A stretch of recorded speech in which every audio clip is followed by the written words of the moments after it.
That's what we're going to be talking about next. And then let me get the link ready. And I'll just link the YouTube video because that's what I would like you to be streaming. But anyway, I really am personally very involved in Oyome Holic, so I want to talk about this one. I don't know how to exactly to explain to you, but you're just gonna have to take my word for it, okay? Because I don't know how to talk about music theory stuff, but that doesn't mean I don't see it. So just again, so much effort, and then the lyrics too, just oh my gosh, and they were so fun to translate. This is actually not usually the kind of song that I would translate. I've done a few every now and again. It's kind of like, what am I trying to say?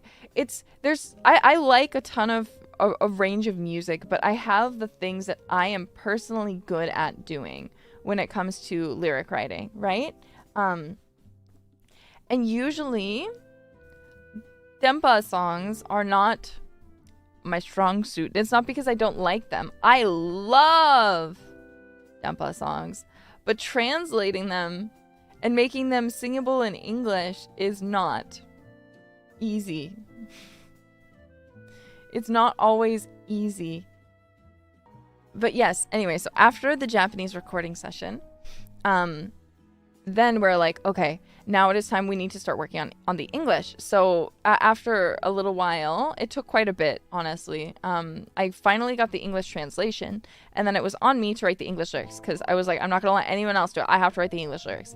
Because at the very least, since I'm not writing the lyrics at all in an original sense, I was like, I really want to at least be able to write all of the English translated lyrics, which are still technically in this case, and not that technicalities matter, but like when it's an original song, and especially if it debuts with it, or technically an official version, that is just the English version. So I need to write the official English lyrics, which in this case aren't going to be called trans lyrics, they're just going to be called the English lyrics. So I was like, whoa, pressure. Pressure. I feel like the Oyome Holic has a bit of a thing with it where in English, it comes off as way worse than it does in Japanese. It's kind of, there's another song I really like that is called Gacha Gacha Cute. And I love Gacha Gacha Cute.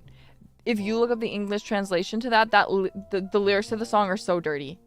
But if you ask Japanese speakers, they'll be like, no, it's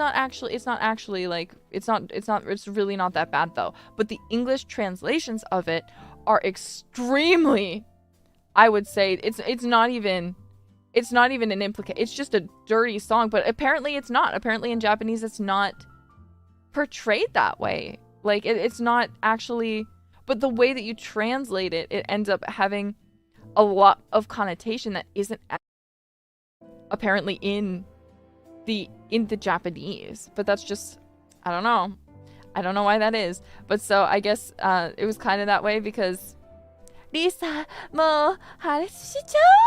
Apparently, like, I'm like, there's only so many ways apparently that I can translate it in English that don't all sound incredibly, and I don't mean bad as in sound like, oh, it sounds bad, but like the connotation is not good, or is maybe a little bit dirty. But apparently, again, apparently in Japanese, the meaning isn't necessarily that. But I was like, there's no other way for me to because I suppose maybe it's the case that the feeling that is being talked about here doesn't maybe exist in English, technically speaking. I'm not saying 100%, but for example, one thing I found out recently is sarcasm doesn't exist in Japan. And you cannot be sarcastic in Japanese. There is no such thing as sarcasm, apparently. Look, I'm telling you, I also know people who live in Japan and people who are also fluent Japanese speakers, and they have told me that the sarcasm does not exist in Japan either. So it's not like I'm just coming up with this out of nowhere. Like I know people, I don't know if you guys know this, but I'm living in Japan right now, so maybe I have a little bit more of an idea. Talking to people who also live in Japan. and interacting with Japanese people constantly on a day-to-day basis, I might be a little bit of an expert on the subject, just a little bit. Not a huge expert, obviously, but I might be a little bit. I might know a little bit of what I'm talking about. Back to the translation process, which is the important part. The point is, I don't really know,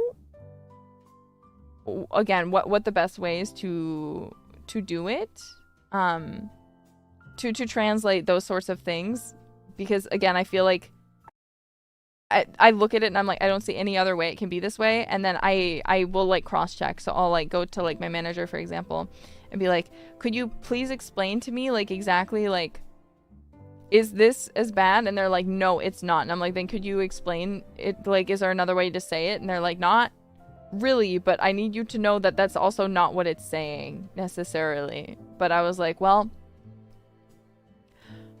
I don't have much of a choice then, Governor. I guess I don't know what to do. I don't really know what to do then. I've just got to do it. I'll just do it the way that I think is right and keeps it fun. Isn't it? Isn't that what it's all about? Just keeping it fun, keeping it chill, keeping it silly.